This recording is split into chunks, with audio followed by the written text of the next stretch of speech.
Hi all, here I am again with a new review, and as I promised before, I was happy to jump into the first DLC of Spellforce 3, Soul Harvest. Now, I would point out that I've done the review about Spellforce 3, so I will mainly focusing on those aspects that are different here and there. Let us see what we do know about this pure gem and whenever it is worth our time and money. Soul Harvest is a standalone DLC, which means you don't need the base game in order to play it. However, it builds a lot on the events of Spellforce 3, so it's recommended to know about the story. In this DLC, the main emphasis is on the dwarves and dark elves, but many of the characters from the previous title will make an appearance. To me, this adventure took 30 hours to complete, but I do not regret a single moment of it. The current full price is around €25, but I believe that based on the content, it's a bargain. You're gonna need at least 15GB free space and at least an i5. It received really good critiques and I would definitely join their camp. There is not much point wasting time with the settings as they are pretty much the same as they were in the base game. The general video, audio, UI, controllers tabs are at our disposal. If you would like to know a bit more about them, just check out my Spellforce 3 review.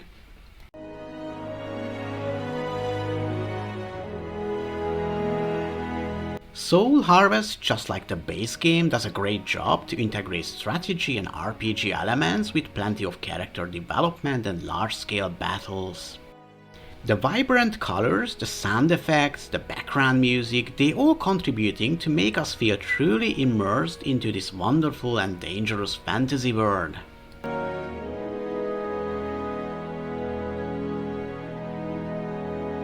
The creation screen has not changed much. We got some new presets for faces and also some dwarf and dark elf based talent trees.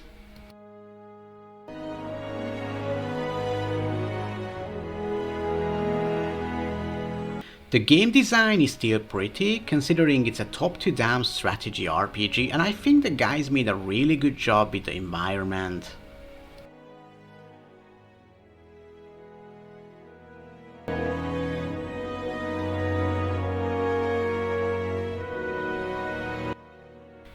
We can level up by completing quests and killing enemies. Doing so we can increase attributes and talent points. Be mindful, however, on which direction you want to develop your heroes, as the max level is 20. It might be a good idea to pick two main attributes for a given character and invest into those primarily, since throwing points to everywhere in general might result in your character being unable to handle any decent weapon or armor.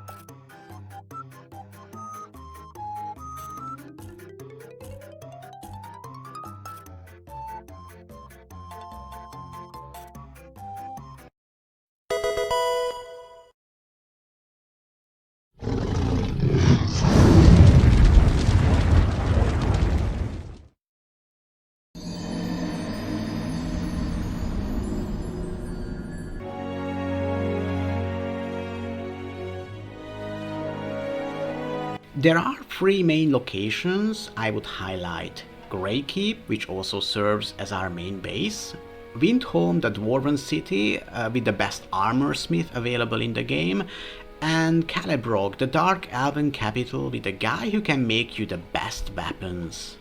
Other than these, of course, there are plenty of other locations we can reach during our adventures, but in general you will come back to these three most often.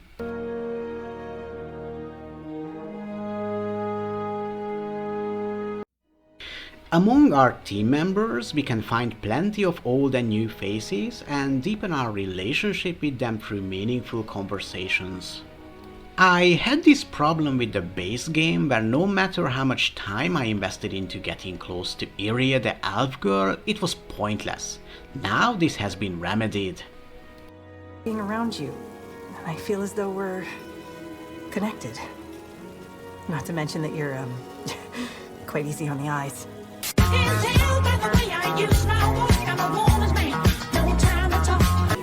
Look who's awake.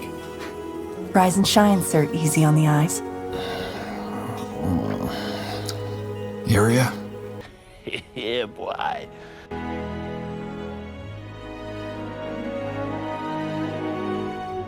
Among our countless enemies we can encounter huge spiders, Medusa boss, titans at each other's throat, and hungry trolls.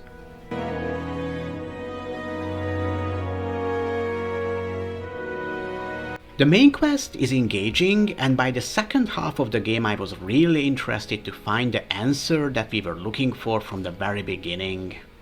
As for the side quests, there were some questionable ones, for example being an errand boy between two merchants who were practically standing next to each other.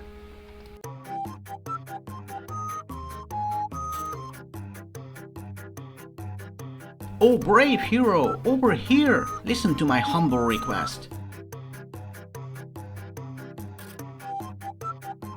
It is no easy deed and only the bravest can prevail. Here is this item which you need to take to that other merchant urgently.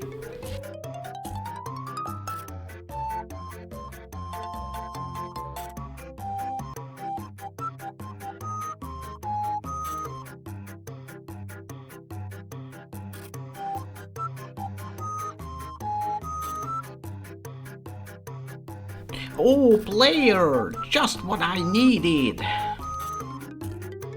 If you would be such a good sport and take this other worthless item back to the previous merchant.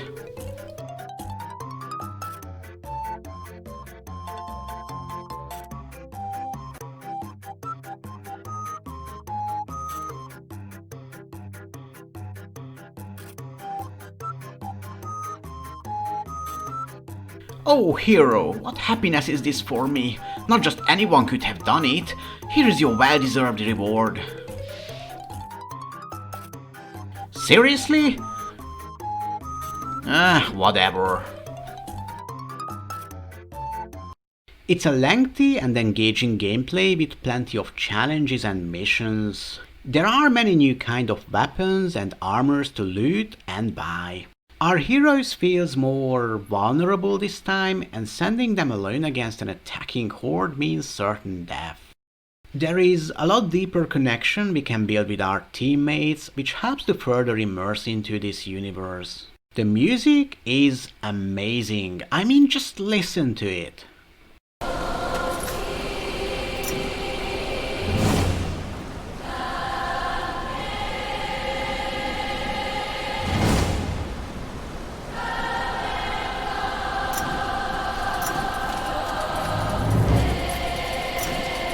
So, what's the plan?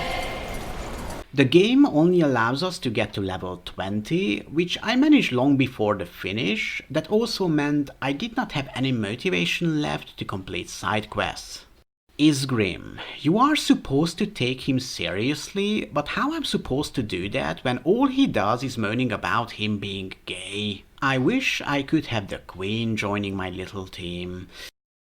Taking everything into consideration, Spellforce 3 Soul Harvest will get a Hawkeye class ranking.